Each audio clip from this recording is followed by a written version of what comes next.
Welcome, everyone. We're going to go ahead and get started here. If folks could please take their seats.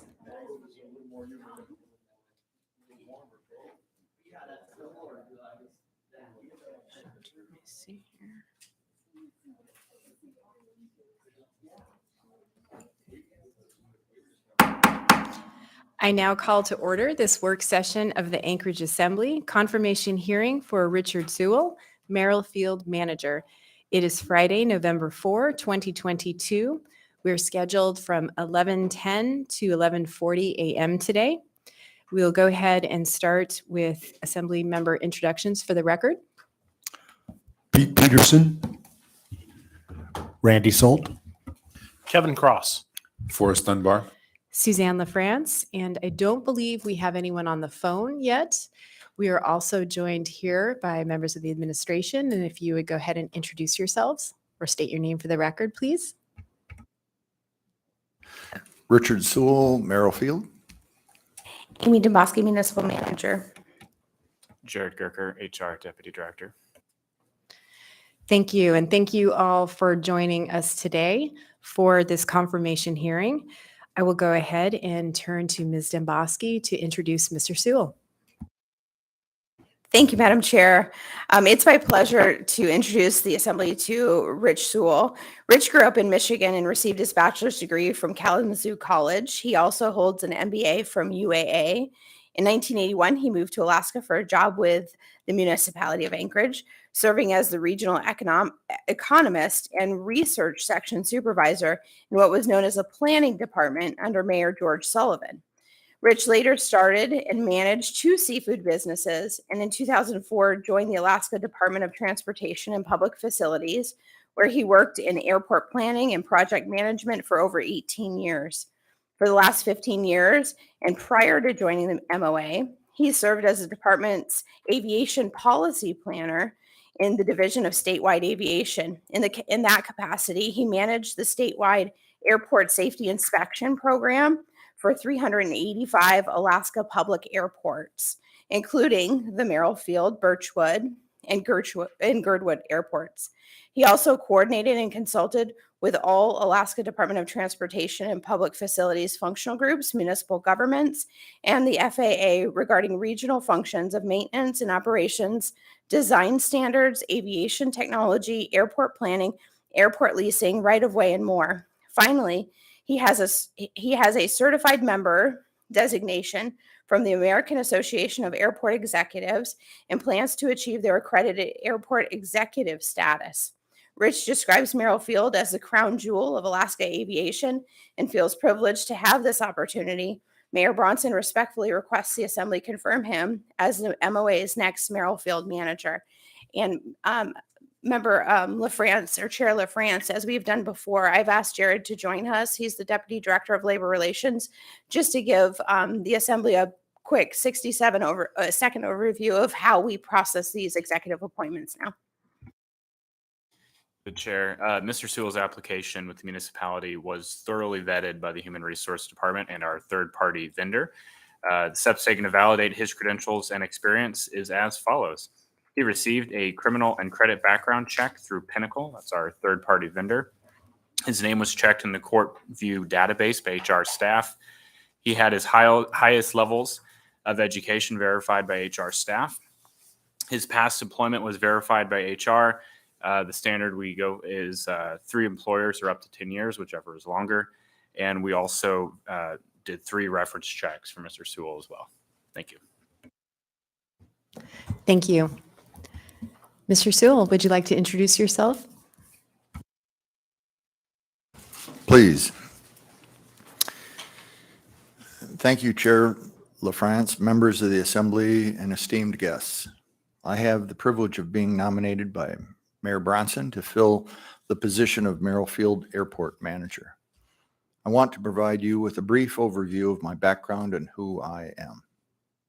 I grew up in Southwest Michigan and received my bachelor's degree in economics from Kalamazoo College. I was able to attend and pay for my education at a great private college because I was lucky enough to get a good summer job with a great company that had a Teamsters shop.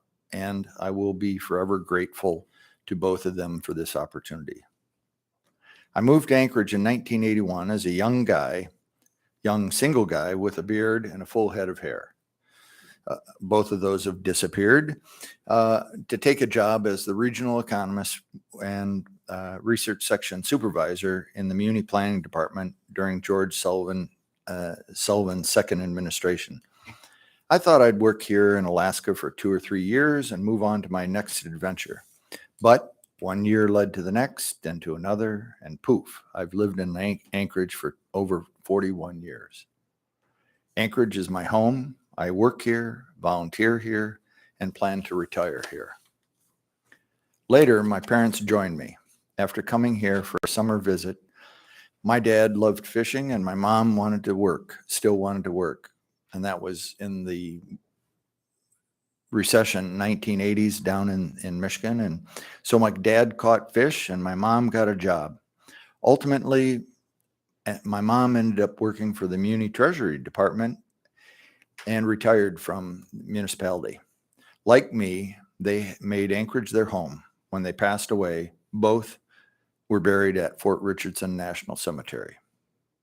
I met and married my wife, Ellen, in Anchorage. I have a stepdaughter who attended and a granddaughter who attends school in the Anchorage School District. Ellen has worked in the Alaska Native Tribal Health System for over 30 years. And is currently the director of the ANTHC Epidemiology Center. I married up. After college, I never thought I'd go back to school. But in the early 90s, I started a seafood company here in Anchorage and eventually focused on selling live king crab to global markets. While I was puzzling on an international marketing problem, a friend suggested I take a graduate marketing class at UAA, so I could tap the marketing professors as, quote, free consultants. I thought, yeah, that's the ticket. Once I had my marketing plan done, I continued taking MBA classes because the program was so fantastic, and I met a lot of really top flight people. And my capstone project was my Iceberg Seafood Company business plan, which, as a footnote, I used to leverage external financing and a large grant from the Alaska Science and Technology Foundation. In 2004, I went to work for the Alaska Department of Transportation Public Facilities and started working on airport planning projects because I was the YK area, Yukon-Kuskokwim area planner, where the most important thing is airports. Airports became my passion. They're so complex and interesting. Furthermore, because 82% of Alaska's communities are off the road system, airports are essential infrastructure for life and safety in Alaska. As one Bush resident told me, quote, if we didn't have our airport, we wouldn't have anything. Plus, my wife routinely reminds me that rural bush airports are part of the public health system. They're essential for medevac, disaster relief, and critical for medicine deliveries and access to routine medical and dental care. In fact, Merrill Field is one of only a few airports in the U.S. where airplanes can taxi right up to a hospital and deliver patients. Over the last 18 plus years, I've worked on many aviation special projects. Aviation is a highly regulated industry and is a very complex operating environment. Indeed, it can be deadly. It is a team sport that has many different stakeholders who all must work together to have a safe airport. The pandemic taught me I need to be around people. Over at DOT, we were teleworking for the last couple of years, and it drove me crazy. And that taught me that I need people, need to be around people. I'm mission driven, and I consider retirement. However, that's not for me. On the other hand, after working at DOT for almost 2 decades, I also felt it was time for a change. Then the clouds parted and the opportunity of a lifetime came my way. The Merrill Field Airport Manager position opened up. Merrill Field, or as the aviation community calls it, MRI, because that's the FAA location ID, is the crown jewel of Alaska airports. Last year, MRI had 165,000 operations and 23,000 employments. It's a field of 436 acres with 3 runways. A few weeks ago, Merrill Field observed its 90th anniversary. It's the oldest airport in Alaska, and that's saying something for the flying estate in the Union. All of that is to say, I was thrilled when I was offered this job. In fact, I was so excited to get started that I ended working at DOT Department of Transportation on a Friday afternoon, and I started work at Merrill Field that next Monday morning. In closing, in addition to my love of all things aviation, one of my greatest joys has been volunteering in various capacities to serve our state and our city. My volunteer activities include being a current member of the Food Bank, current board member of the Food Bank of Alaska, trustee and board member of AFSCME Local 52 Health Benefits Trust that provides health coverage to about 7,800 employees and their families. And as a side note, they have a $300 million reserve fund with payables in the ballpark of 10 to 12 million per month. I'm one of 7 board members on that. Also, board member of ASEA for 12 years, treasurer and board member of the Alaska Center for Public Policy, treasurer and board member of the Alaska Health Project, and president and board member of the University of Alaska Alumni Association.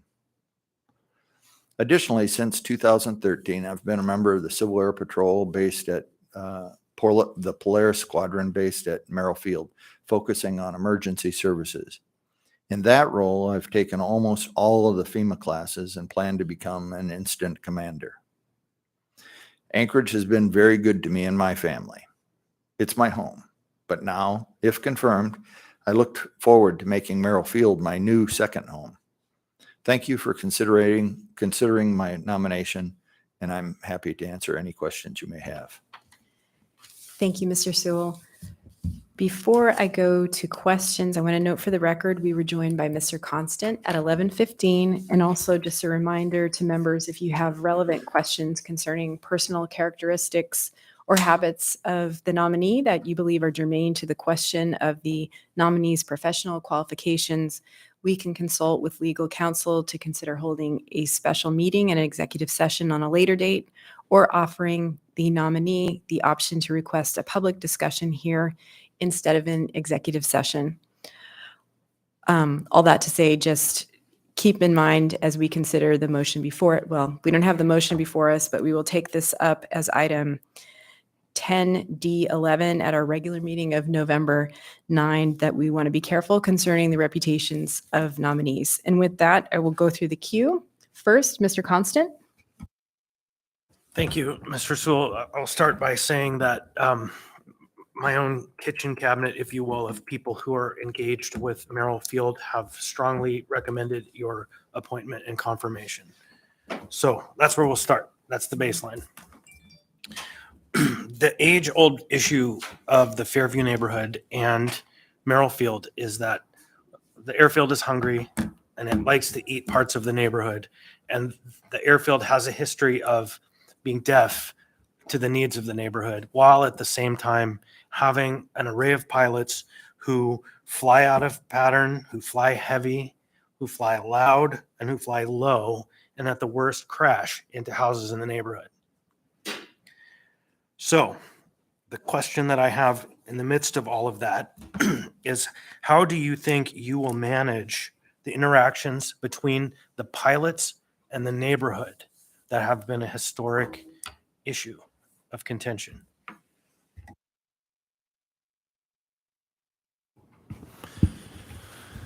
Thank you very much for the question through the Chair LaFrance. That is a very tough question, especially considering once a pilot sparks up his plane, he is the so-called pilot in charge.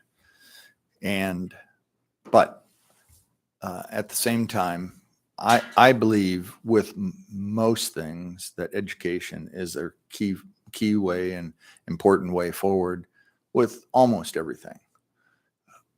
And one of the things that I hope to do is go back to some of the old days of building community at Merrill Field and with the surrounding neighborhoods.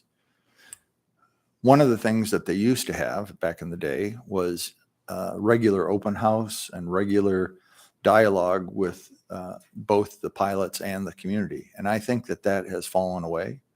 And I think that those two things, education of the pilots and reinforcing the need to be good neighbors with the surrounding areas. And like I said, just simply getting people to come over to Merrill Field from the surrounding communities and having, simple things like they used to have barbecues and open house and those kinds of things, no more. And I hope to revive that. And so I've already made commitments to the Fairview Community Council to start attending their meetings on a regular basis. I'm on the agenda already for the next month. And I think a lot of the challenges are communication and education. And so I hope to work on those two things. I think that's probably a good start. I think at some point cameras are going to be involved because there's a long history of pilots, whether it's because they are the king in their castle inside of their airplane. Most of them care a lot. Most of them do the right thing. But there's a number of them that perpetually abuse this process, fly dangerously over neighborhoods, and don't do what's their responsibility. So again, I'll finish where I started. The folks that I spend lots of time with who engage in that interface between the neighborhoods strongly recommend your confirmation. And so I look forward to that vote. But I understand that there's an issue that has caused headaches for a lot of people for a lot of time. That's that interface. Thank you. Thank you, Mr. Constant. Next is Mr. Solt. Thank you, Madam Chair. So I'll just touch on what Chris said, Mr. Constant said. Maybe some advice is pilots have rules, patterns have rules. So education and enforcement of those rules, even though they are PIC, I've flown out of Merrill many times, and it's pretty clear to me what should be done, and that may alleviate some of those concerns, helping educate and enforce. We've already spoken, so I don't have any questions, more of a comment. I was surprised in your resume, I see the ICS training that you've had. How do you see that role, or do you see that role working at Merrill? Through Chair LaFrance,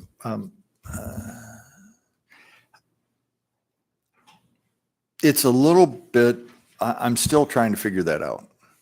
It's a little bit of a dance because I've got, if appointed to this position, I'll have a full hat of crazy. It's a pretty busy job with a lot of responsibilities. And I've already talked to the Civil Air Patrol and said, look, as a tenant here, while I'm a member of Civil Air Patrol, there will be no special favors, no special consideration for CAP versus any other tenant here. But in terms of the incident command, if called upon, I think that it would be a natural segue if there were to be an Alaska or Anchorage disaster. Say there's a really large earthquake again, that Merrill Field could play a significant role in disaster relief and access to the community. In fact, I did a study looking at the what if and continuity of operations and access if there were to be a large earthquake. Even if the runways at Merrill Field, not Merrill Field, but over at Anchorage International and J-Bear were to be cracked, C-130s can come in and drop and land on short final and even use Merrill in that regard. Now, all that said, I think that my role as an incident commander would have to take a back seat to what my primary job is. And just as a kind of a side note for the Assembly to think about, the state of Alaska has in statute the ability to give release time to people for military, including Civil Air Patrol duties. And so it authorizes local entities to do the same thing, and something for the Assembly to consider as a possibility. And yeah, when I was at the state, there were duties that I would get release time to go do Civil Air Patrol, search and rescues, that kind of thing. So I hope that answers the question. No, great. Thank you. I've received a lot of support for you as well. And I just think that's a great attribute to have at the airport. Thank you. Yep. Thank you, Mr. Saltz. I have a question. Would you talk a little bit about your vision for Merrill Field and any particular challenges too you see facing Merrill Field? You bet. Thank you.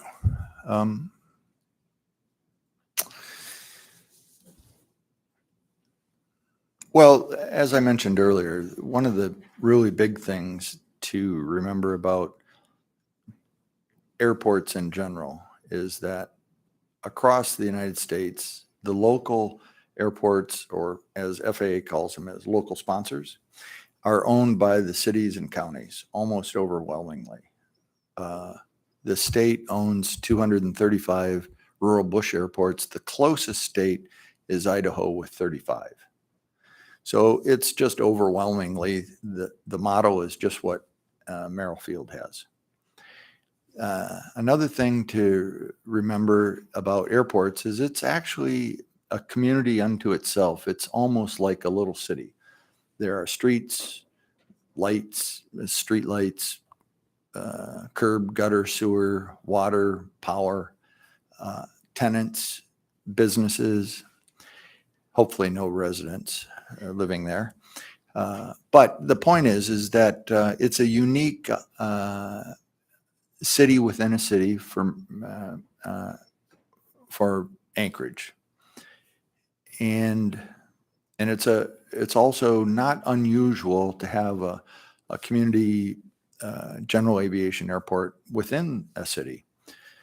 So my vision is, well, another kind of big issue is that all development at an airport paid for by FAA Airport Improvement Program funding must be part of the airport master plan.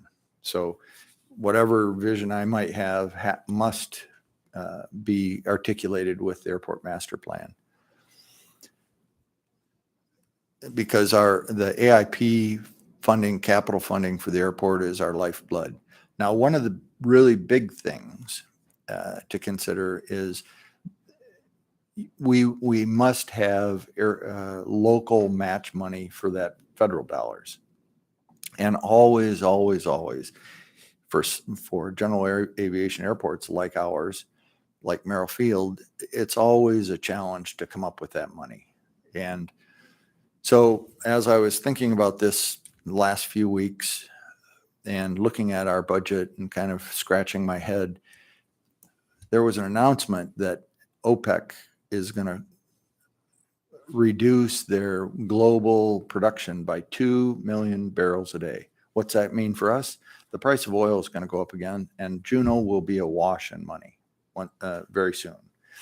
And so what I want to do, and the Food Bank of Alaska did this last year. They went after a $15 million grant for warehouse and rolling stock. What I want to do, and I've talked to the mayor about this, is and Ms. Dembowski, is go after a substantial grant from the state.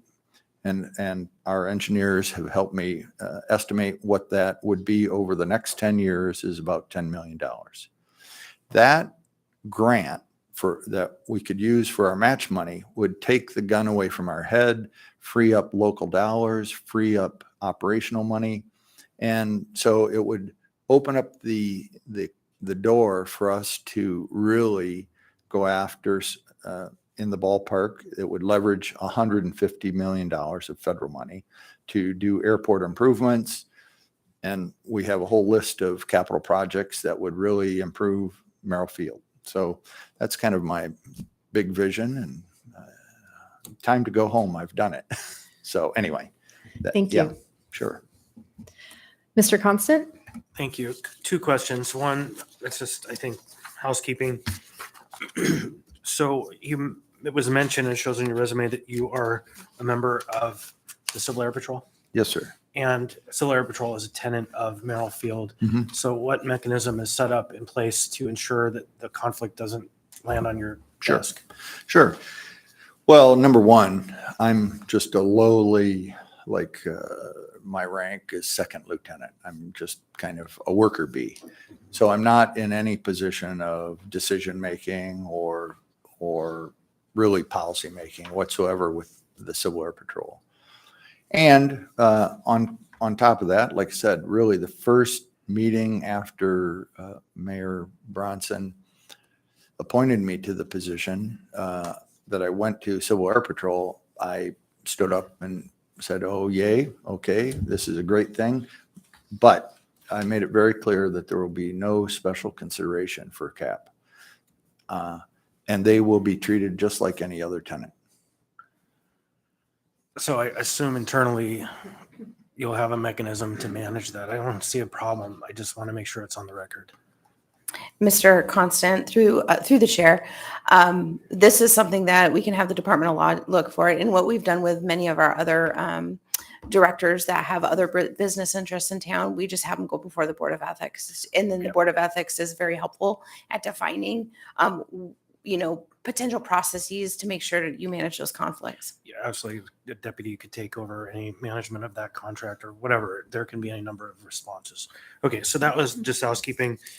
Second one, none of us have talked about it, but we revised, I think, the board.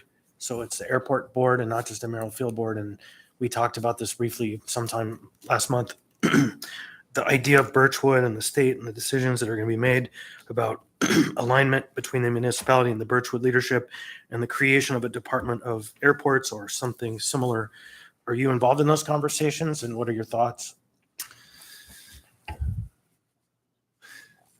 Through the chair,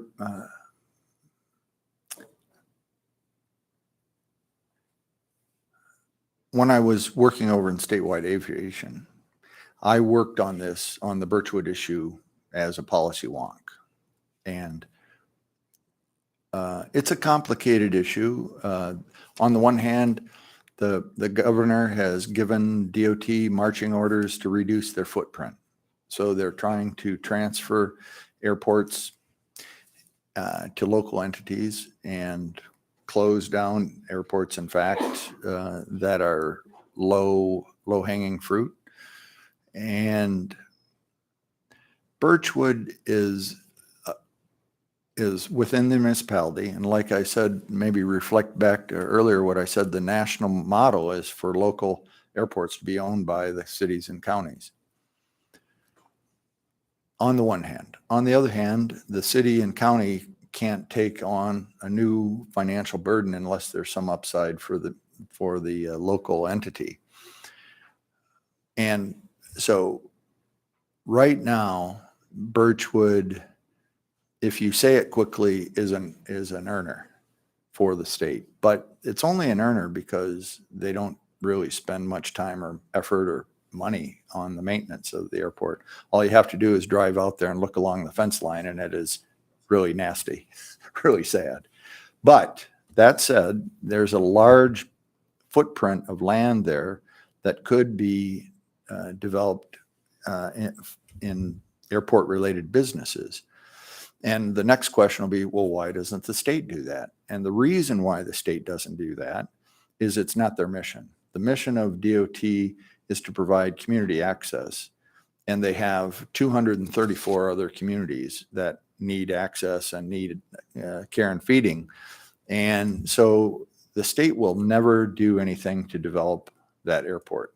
In fact, they don't devote any personnel to it other than road maintenance people that take a swipe down the runway and continue on their way. Well, that's part of the story. Another part of the story is that this is a public asset that really is not being taken care of, not being really managed as it should be. And I think that there's a responsibility for some public entity to manage it, and to manage it in a way that it produces jobs and economic development. So all that is background to kind of setting the stage, and it's kind of on the bubble about whether it would make sense financially for the muni to take it over or not. But the real kind of, at the moment, the real deal killer is FAA Airports Division, headed up by Christy Warden, has told the state that they will not pay for repaving or rehabbing the main runway beyond 3,300 feet.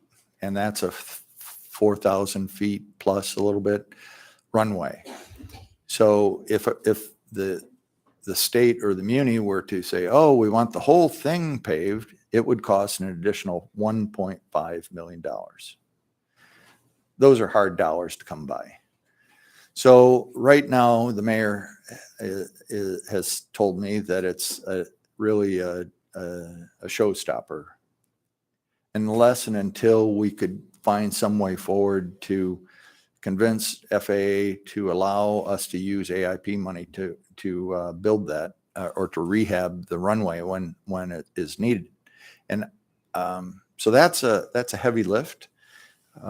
And so unless and until that happens, I think it's kind of a moot point, really.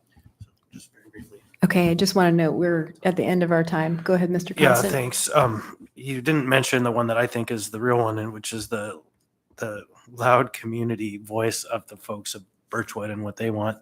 But that said, I serve on the National League of Cities Transportation Infrastructure Services Committee and liaise on occasion with the directors of the FAA in Washington, and would be happy to help in a conversation with them about coming up with some waiver for if that's the primary issue. There probably is a path. Through the chair, that would be great. But again, you really ticked off a couple of major things, one of which is the community and the community at Birchwood. Their major concern is, oh, we don't want to pay anymore. Okay, great. I get that. And I hear that. But my conversations with Christy Warden have been, this is a hard no. Of course, she has supervisors and congressional delegation might have something to say about that. So. Thank you, Mr. Constant. And thank you very much, Mr. Sewell, for being here today. Appreciate the conversation. We are, it's 11:44 and we're past our time. I want to note that Mr. Sewell's confirmation is on the agenda of the regular meeting of November 9 next week, which happens to be on a Wednesday, which is not typical. That's due to the election on Tuesday. The confirmation is item 10D11 on the consent agenda. Again, thank you all for joining today. We are adjourned. Our next work session starts in about 5 minutes at 11:50.